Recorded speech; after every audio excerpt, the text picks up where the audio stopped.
se trouve que les hasards de la vie ont voulu que je naisse pendant la Première Guerre mondiale et que je fasse la Seconde.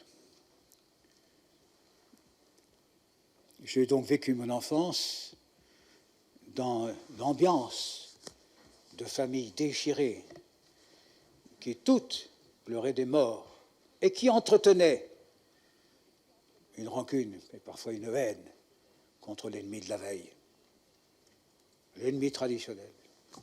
Mais mesdames et messieurs, nous en avons changé de siècle en siècle.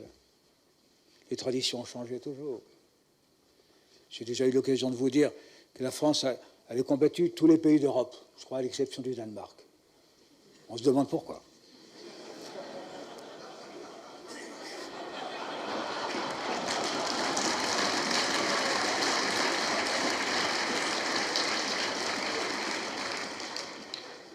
Mais ma génération achève son cours. Ce sont ses derniers actes. C'est l'un de mes derniers actes publics. Il faut donc absolument transmettre. Vous avez vous-même, vous êtes nombreux à garder l'enseignement de vos pères, à avoir éprouvé les blessures de vos pays, à avoir connu le chagrin, la douleur des séparations, la présence de la mort, tout simplement par l'inimitié des hommes d'Europe entre eux. Il faut transmettre, non pas cette haine, mais au contraire, la chance des réconciliations que nous devons, il faut le dire, à ceux qui, dès 1944-1945, eux-mêmes ensanglantés, déchirés dans leur vie personnelle, le plus souvent, ont eu l'audace de concevoir ce que pourrait être un avenir plus radieux, qui serait fondé sur la réconciliation et sur la paix. C'est ce que nous avons fait. Alors,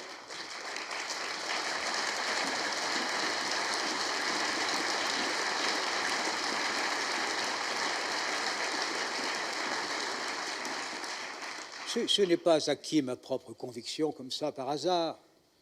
Ce n'est pas acquis dans les camps allemands où j'étais prisonnier, ou dans un pays qui était lui-même occupé, comme beaucoup d'entre vous. Mais je me souviens que dans une famille où l'on pratiquait des vertus, d'humanité et de bienveillance, tout de même, lorsqu'on parlait des Allemands, on en parlait avec animosité.